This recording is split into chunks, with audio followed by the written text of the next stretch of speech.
লক্ষ্মীর ভাণ্ডারের নিয়ম শিথিল করল পশ্চিমবঙ্গ সরকার, আবেদন প্রক্রিয়ায় বর্ষর বদল। পশ্চিমবঙ্গ সরকারের চালু করা জনকল্যাণমূলক প্রকল্পগুলির মধ্যে সবথেকে গুরুত্বপূর্ণ লক্ষ্মীর ভাণ্ডার। এই প্রকল্পের আওতায় এতদিন যাবৎ সাধারণ শ্রেণীর মহিলারা প্রতি মাসে 1000 টাকা এবং তপশিলি জাতি ও উপজাতি শ্রেণীর মহিলারা মাসে 1200 টাকা করে ভাতা পেতেন। তবে ভোটের আগে রাজ্য সরকারের বাজেটে এবার ভাতা বাড়ানো হলো 500 টাকা। তাই এই প্রকল্প নিয়ে যে উচ্ছ্বাস আরও বেড়েছে তা বলার অপেক্ষা রাখে না। তবে এবার জানানো হয়েছে, লক্ষ্মীর ভাণ্ডারে স্বাস্থ্যসাথী কার্ড বাধ্যতামূলক নয়। পশ্চিমবঙ্গ সরকারের তরফ থেকে জানানো হয়েছে, এবার থেকে আর কোনো বিশেষ শিবির বা দুয়ারে সরকার ক্যাম্পে যেতে হবে না, বরং ব্লক প্রশাসনিক দফতরে গেলেই এই প্রকল্পের যাবতীয় সহযোগিতা আর পরামর্শ মিলবে।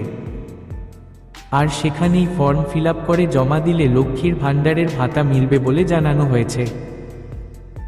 উল্লেখ্য, আগে আবেদন করার জন্য ব্লক অফিস বা দুয়ারে সরকার ক্যাম্প থেকে কিংবা অনলাইনের মাধ্যমে ফর্ম সংগ্রহ করতে হতো।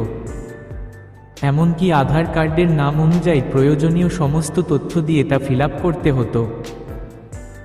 তবে হ্যাঁ, আগে ফর্ম জমা দেওয়ার সাথে আধার কার্ড, ব্যাংকের পাসবুকের জেরক্স, রঙিন পাসপোর্ট সাইজের ছবি, মোবাইল নম্বর, স্বাস্থ্যসাথী কার্ড এবং আবেদনকারীদের ক্ষেত্রে জাতিগত শংসাপত্রের প্রয়োজন হতো।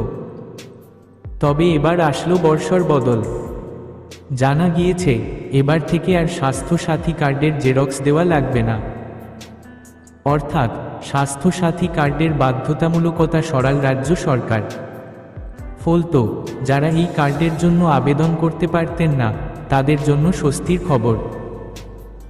মালদহের এক পঞ্চায়েত সমিতির সভাপতি এ বিষয়ে জানিয়েছেন, শুধুমাত্র দুয়ারে সরকার ক্যাম্প নয়, বরং সারা বছরই ব্লক প্রশাসনিক ভবনে লক্ষ্মীর ভাণ্ডার প্রকল্পের আবেদন ফর্ম জমা নেওয়া হয়।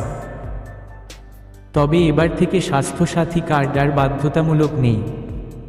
25 বছর থেকে 60 বছর পর্যন্ত মহিলারা এই ভাতা পাবেন।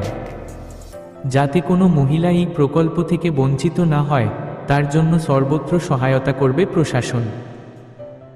বলাই বাহুল্য, এবার লক্ষ্মীর ভাণ্ডারে 500 টাকা করে ভাতা বাড়ানো হয়েছে।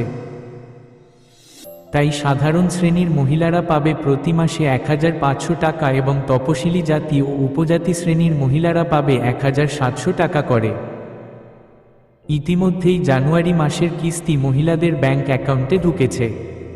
তবে এতদিন অনেকে এই প্রকল্পের ভাতা থেকে বঞ্চিত হতেন, বিশেষ করে স্বাস্থ্যসাথী কার্ডের জন্য।